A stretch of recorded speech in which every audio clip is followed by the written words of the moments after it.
नमस्कार, स्वागत करते हैं आप सभी का अपने इस YouTube चैनल के माध्यम से। और मैं हूं सुरेंद्र। आज बताऊंगा आपको हम हिंदुस्तानी संगीत में ध्रुपद किसे कहते हैं, ध्रुपद के कितने प्रकार होते हैं और ध्रुपद का जो इतिहास है उसको बताएंगे इस वीडियो के माध्यम से। तो बने रहिए हमारे साथ। शास्त्रीय संगीत के विविध प्रकारों में ध्रुपद का विशिष्ट स्थान है। ध्रुपद का आविष्कार कब और किसने किया, विद्वानों में मतभेद है।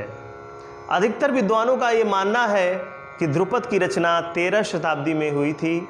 कुछ विद्वानों का मत है कि 15वीं शताब्दी में ग्वालियर के राजा मान सिंह तोमर ने ध्रुपद का आविष्कार किया। अकबर के समय में तानसेन और उनके गुरु स्वामी हरिदास, नायक बैजू और गोपाल आदि प्रख्यात गायक ध्रुपद ही गाते थे। ध्रुपद एक गंभीर प्रकृति की गायन शैली है क्योंकि इसमें स्वरों की शुद्धता पर विशेष ध्यान दिया जाता है। इस गायकी से कंठ और फेफड़ों पर अधिक बल पड़ता है। ध्रुपद गायन का प्रचलन मध्यकाल में अधिक था। आगे चलकर ख्याल की लोकप्रियता के कारण इसका प्रचलन कम होता गया। अधिकांश प्राचीन ध्रुपदों के 4 भाग होते थे।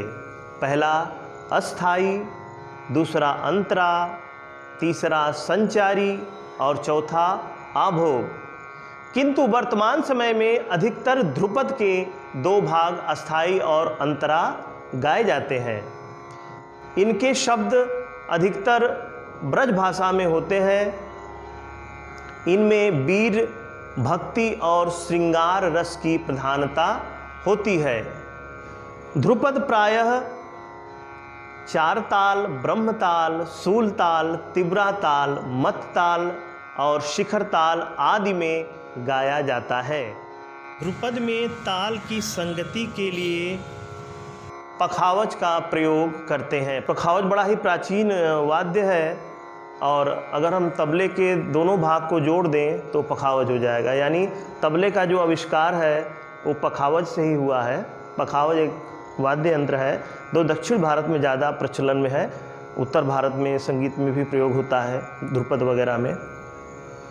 किंतु अब इसको क्या है कि हम जब ध्रुपद गाते हैं तो पखावज पे गाया जाता है, किंतु कुछ लोग तबले के साथ भी ध्रुपद गा रहे हैं। ध्रुपद में पहले नोन तोम का सविस्तार आलाप करते हैं, लंबी मिंड के साथ विलंबित लय में आलाप करते हैं, फिर उस आलाप का लय धीरे धीरे बढ़ाते हुए गमक का प्रयोग करते हैं। गमक को मैंने बताया है आपको।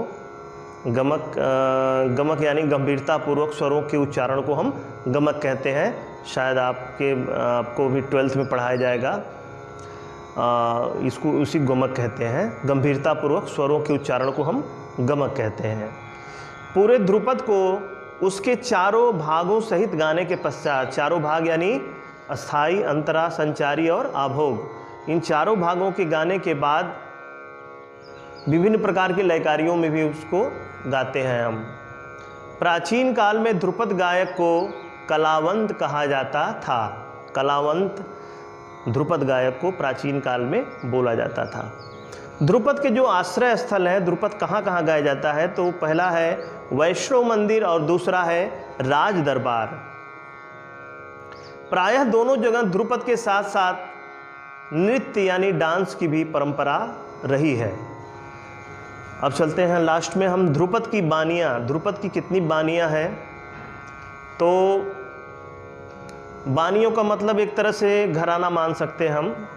घराना, जिसे हर एक घराने की अलग अलग जो है विशेषता होती है, तो उसी तरह ध्रुपद की बानियाँ मतलब उसके जो एक समुदाय है उसी को हम बानी बोलते हैं। तो पहला है गोबरहार बानी, दूसरा है खंडार बानी, तीसरा है नवहार बानी और चौथा है डांगुर बानी। डांगुर बानी, गोबरहार बानी, खंडार बानी, नवहार बानी और डांगुर बानी। तो आज हमने आपको ध्रुपद के विषय में बताया है। नो डाउट आपको ये वीडियो अच्छी लगी होगी जानकारी, और जहाँ न समझ में आए हमसे आप पूछ सकते हैं। अगर आप नए हैं तो मेरे चैनल को सब्सक्राइब कर लीजिए, क्योंकि मैं जो वीडियो बनाऊं, जो जानकारी आपको दूं, आप तक पहुंचे। आज के लिए इतना ही, मिलते हैं नेक्स्ट वीडियो में नई जानकारी के साथ। धन्यवाद।